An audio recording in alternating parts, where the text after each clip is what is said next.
मेरा भी मन है यार, मैं भी जाऊं, घूमूं, कभी कभी लंदन जाऊं, कभी तुर्की जाऊं, हाया सोफिया देखूं, है ना। होता है कभी, वैसे मैं ज्यादा घूमना उमना पसंद नहीं करता, लेकिन कभी कभी मन चाहता है। और मैं जो गए हैं, मैं ये नहीं कह रहा कि नहीं यार ये गलत है और तुम क्यों गए, नहीं, क्योंकि ये बात किसी को पता नहीं थी। हाँ, ये बात पता थी कि कश्मीर में साथ देता है, और तुम दो यार, हमें कोई इशू नहीं है अगर तुम कश्मीर में पाकिस्तान का साथ दो। हर एक देश का अपना अपना एक नैरेटिव होता है और अपने अपने इंटरेस्ट होते हैं, एंड दैट्स ओके। लेकिन अगर तुम हमारे दुश्मन को हथियार सप्लाई कर रहे हो जिससे हमारे यहां लोगों की जानें जा सकती हैं या जा रही हैं। इंडिया और पाकिस्तान के बीच की जंग, वॉर, युद्ध के बाद के अभी तक के जो रिजल्ट्स हैं उसमें आफ्टर इफेक्ट्स भी नजर आ रहे हैं, और अब एक बड़ा इम्पैक्ट आ रहा है टर्की और आज़रबाईजान पर। इसकी वजह यह है कि इंडियंस बॉयकॉट कर रहे हैं टर्की एंड आज़रबाईजान का। इंडियंस, वो इंडियन टूरिस्ट जो Turkey and Azerbaijan every year vacations गुजारने जाते हैं, हॉलीडेज मनाने जाते हैं, अब वो ये कह रहे हैं कि वो टर्की नहीं जाएंगे। सवाल ये है कि इतने ड्रोन्स पाकिस्तान के पास आए कैसे? जवाब है टर्की से। जी हां, वही टर्की या तुर्की है जिसके यहां जब भयंकर अर्थक्वेक आया था तब सबसे पहले उसकी हेल्प के लिए भारत आगे आया था। वही टर्की जहां आज भी हर साल लाखों टूरिस्ट इंडिया से जाते हैं और वहां की इकोनॉमी में कंट्रीब्यूट करते हैं। उन सारे टूरिस्ट से मैं यही कहना चाहूंगा कि थैंक यू दोस्तों, थैंक यू। आपके टूरिज्म के पैसे से अब देखिए टर्की टेररिज्म को सपोर्ट कर रहा है। एक तरफ जहां टर्की के क्राइसिस में भारत सबसे पहले खड़ा रहा, वहीं भारत के क्राइसिस में टर्की सबसे पहले पाकिस्तान के साथ खड़ा मिला है। लेकिन ऐसा क्यों है कि टर्की हमेशा से पाकिस्तान को सपोर्ट करता आया है? तुर्की का एक चैनल है TRT वर्ल्ड के नाम से, मेरे ख्याल से मैंने उसको देखा ट्विटर पे, उसे भी जो है आज बैन कर दिया है। और तुर्की ग्लोबल के साथ साथ जो है वो एक और भी चैनल बैन हुआ है जो चाइना का था, जिसने ऑपरेशन सिंदूर में बहुत सारे पोस्ट जो है वो ऑपरेशन सिंदूर के अगेंस्ट किए थे। जो चाइनीज एक वेबसाइट था, मेरे ख्याल से एक न्यूज़ चैनल भी है उसका, नहीं हुए तो बहुत सारे हैं, लेकिन ये जो नाम आपको ले रहा हूँ ये बड़े बड़े न्यूज़ चैनल है, उनके मेन स्ट्रीम है। उसका नाम है ग्लोबल टाइम्स न्यूज़ के नाम से, मेरे ख्याल से एक चैनल था चाइनीज का, वो भी बैन हुआ है। और 800 के लगभग, देखिए कंफर्म तो अभी तक मुझे नहीं पता, शायद और भी ज्यादा हुए थे, लेकिन कल जब मैंने न्यूज़ पढ़ी थी तो 800 के लगभग बुकिंग्स जो है वो कैंसिल हो गए थे। जो लोग टूरिस्ट जो इंडिया से तुर्की जा रहे थे वो सारे कैंसिल हो गए। कब तक हमारे जवान मरते रहें और हम चुपचाप उनके यहां घूमते रहें जो हमारे जवानों को मारने के लिए हथियार भेजते हैं? क्या आप जानते हैं कि भारत ने ऑपरेशन दोस्त के जरिए टर्की को भूकंप के झटकों के बीच जीवन दान दिया था? और टर्की आज हमारे शहीदों का अपमान कर रहा है, पाकिस्तान को हथियार दे रहा है। टर्की के राष्ट्रपति एर्दोगन कहते हैं कि हम पाकिस्तान के साथ बुरे वक्त में, अच्छे वक्त में मजबूती से भाई के साथ खड़े हैं। लोगों में जागती जागरूकता भारत को एक मजबूत राष्ट्र की तरफ ले जाएगी। हिंदुस्तान रिएक्शन में आपका स्वागत है। तुर्की को बॉयकॉट करने की जो मूवमेंट है ये भारतीय सरकार की नहीं है, ये आम लोगों की है। जब तक आम लोग खड़े नहीं होंगे देश और राष्ट्र मजबूत नहीं बनेगा। इसमें साथ साथ भारतीय कंपनियों ने भी अपना बड़ा रोल निभाया है। कुछ कंपनियां ईज माई ट्रिप और मेक माई ट्रिप जैसों ने क्लियर कट कहा है हमारे लिए पहले नेशन है, बिजनेस बाद में। तो आप पहले वीडियो देख लिए, मिलते हैं वीडियो के बाद। इंडिया के वो लोग जो टर्की और आज़रबाईजान छुट्टियां मनाने जाया करते थे, उन्होंने टर्की एंड आज़रबाईजान का बॉयकॉट कर दिया है।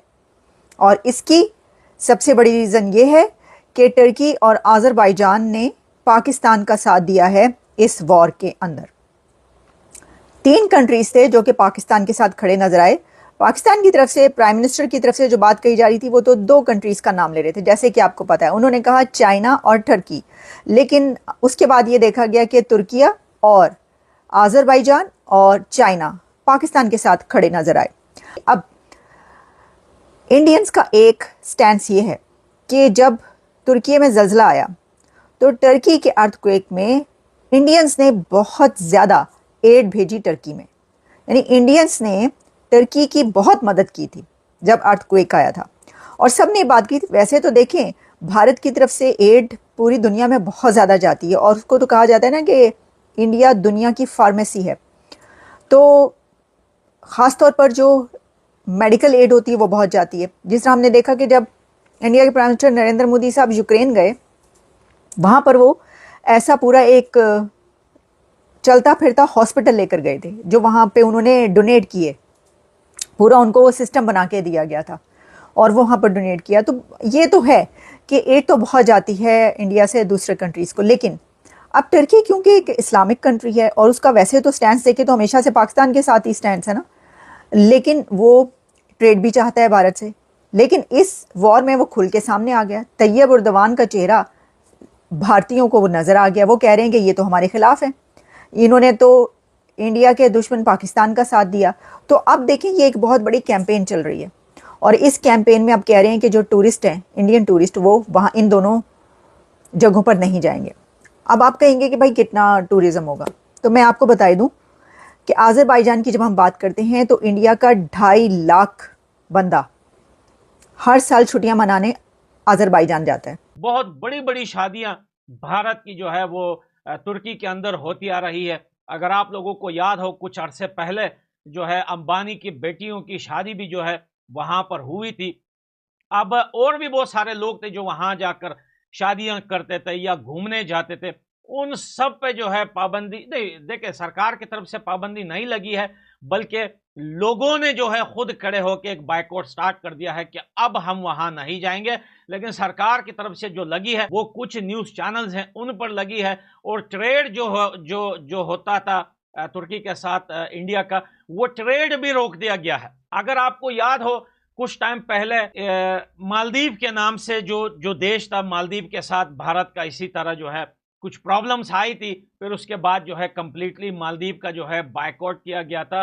और बहुत सारे, यानी कि आपको बताऊं कि मालदीव के अंदर, क्योंकि वो तो बिल्कुल पास ही पड़ता है, तो आधे से ज़्यादा 75% जो है टूरिस्ट इंडियन जो थे वो मालदीव जाया करते थे, जिसके बाद वो रोक दिया गया था। लेकिन उन लोगों की इनकम कोई किसी और चीज से नहीं थी मालदीव की, और ट्रेड भी जो है रोक दिया था, जिसके बाद मालदीव के जो है वो प्राइम मिनिस्टर या प्रेसिडेंट, उनकी जो है कांटेक्ट हुआ भी था भारत के साथ, और फिर वो अपनी पॉलिसी में धीरे धीरे जो है वो नरमी ला रहे थे। लेकिन जो बायकॉट हुआ था, जो लोगों ने बायकॉट किया था मालदीव का, वो अभी तक खुला नहीं है, वो उसी तरह ही रहा है। अब जो है वो तुर्की के साथ ये हो रहा है। वेलकम बैक दोस्तों। तो वीडियो आपने देख ली, चैनल पर पहली बार आए तो चैनल को सब्सक्राइब करें और वीडियो को लाइक करें। तो पैसा आपको भारतीय टूरिस्ट से कमाना है, भारतीय मार्केट से कमाना है, और फिर उन पैसों से हथियार भारत के खिलाफ ही इस्तेमाल करने हैं। लेकिन ये अब नहीं होगा। जिस तरह भारतीयों ने खड़े होकर के अपना स्टैंड क्लियर कर दिया तुर्की के खिलाफ, ये बात तुर्की को भी समझ आ जाएगी धीरे धीरे।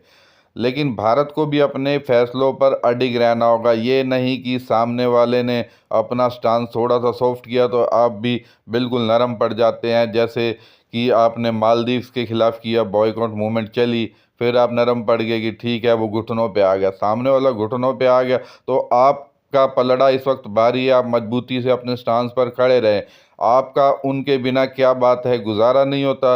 आपने घूमने जाना है, इतने सारे टूरिस्ट प्लेस है, इतनी सारी जगहें हैं, आप वहाँ जाके घूम सकते हैं। कि आपको मालदीव की ज़रूरत है, कि आपको तुर्की की ज़रूरत है, आप और दूसरी जगह जा सकते हैं। लेकिन अपने स्टांस पर मजबूती से खड़े रहिए। अगर आप देश के साथ खड़े होने की बात